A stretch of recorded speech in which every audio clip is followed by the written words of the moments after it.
The views and opinions expressed by the hosts of Black Talk Radio News and any guest represents their views and their views only and do not necessarily represent the views of the Black Talk Media Project or the Black Talk Radio Network. The ACLU, this is a very important story. It's important, but a lot of people don't act like 21st century slavery and human trafficking is of importance to them, but it should be. Boca Raton's GEO Group. This comes to you from MiamiNewTimes.com. This is MiamiNewTimes.com. And they have reported that Boca Raton, they're talking about the city, Boca Raton, Florida. That's also where the GEO Group is headquartered and its CEO, George Zoley, lives. Okay, so GEO Group is one of the most powerful private prison companies in America and a major player in state and federal politics. GEO throws campaign money at Florida lawmakers from both parties. Senators Marco Rubio and Bill Nelson, Governor Rick Scott, Representatives Carlos Curbelo and Mario Diaz-Balart. And the majority of the Florida legislature have taken thousands from GEO despite constant complaints from progressives and human rights activists who say the company profits from destroying the lives of others. And how are they destroying those lives? Through slavery. Call it slavery. Figure it out. Just read the 13th Amendment. It will point you in the right direction. Slavery. They're profiting off of slavery. They're actually facing a lawsuit by immigrants. Let me see. We got some audio trying to start up. That's not cool. All right. So, but the GEO Group is actually facing a lawsuit that I have reported on in the past involving these inmates or these detainees, because they haven't been convicted of crimes. But these detainees filed a lawsuit. They found a federal law against slavery. I tell you, man, there are tens of thousands, possibly, I know it's thousands, of laws on the books, especially if you bring in local penal codes, and then you got federal laws. It's impossible for men and women and children to live without breaking a law. Some obscure law that's on the books that a lot of people may not even realize is on the books. All right. So, but these detainees found a law against slavery, and they filed a class action lawsuit charging the GEO Group with slavery. And I haven't heard a lot about that case recently, so I will be trying to obtain some more information about it. But it is my opinion that they will lose, possibly because slavery was never abolished. The supreme law of the land, the 13th Amendment, says that slavery can be used as a punishment for crime. So, but then they haven't been charged with crimes. They haven't been charged with crimes. See, crossing the border without documentation isn't a crime. It's a violation of a civil code. It's not a criminal penalty attached to that. All right. So they may have something there that, hey, 13th Amendment says slavery is as punishment for crime. You haven't convicted us of a crime, but yet you're using us as slave labor to run your prisons, and you make money for your investors who depend on my body being in your facility. Again, GEO Group traded on Wall Street like slavery has always been a Wall Street industry.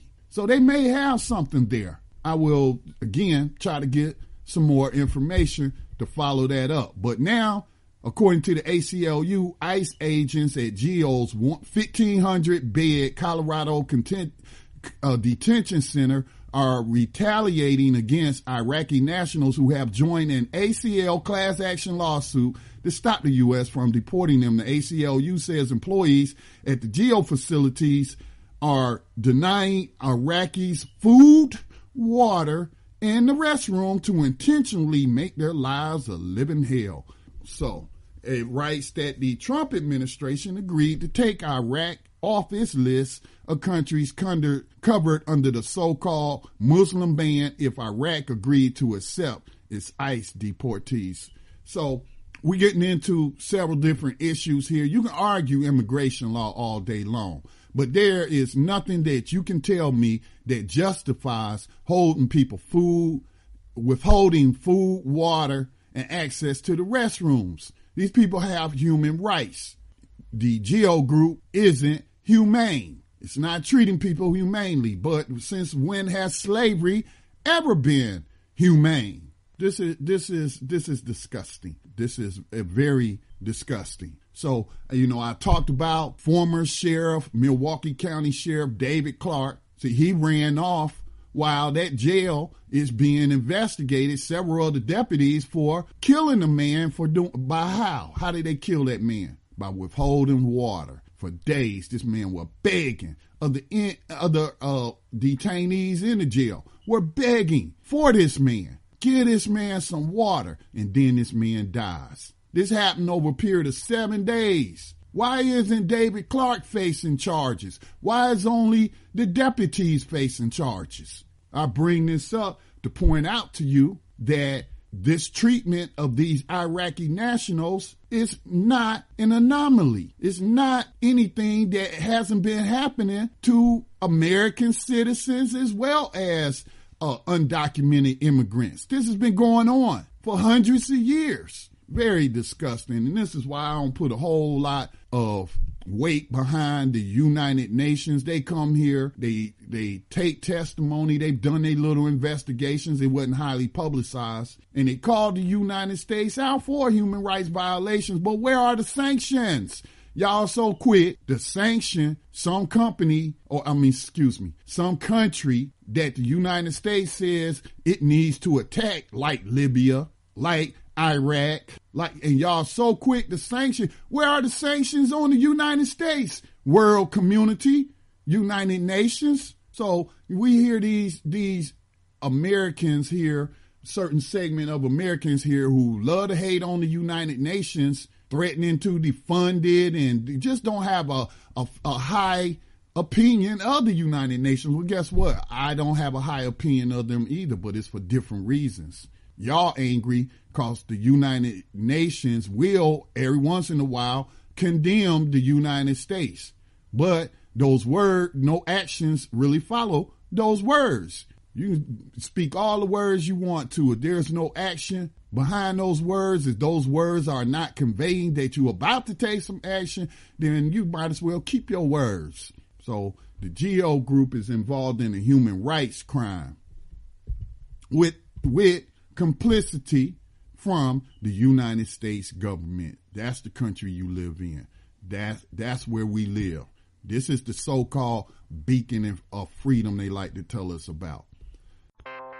Hello, this is Scotty Reed, and thank you for listening to this podcast and sharing it with others. Please consider making a donation to the U.S.-based nonprofit media organization, Black Talk Media Project, in support of its efforts to elevate independent Black voices. You can also support the work by joining the network's social media community, BTR Community, for just $24 a year. Black Talk Media Project is leading the way in the production of grassroots Black media.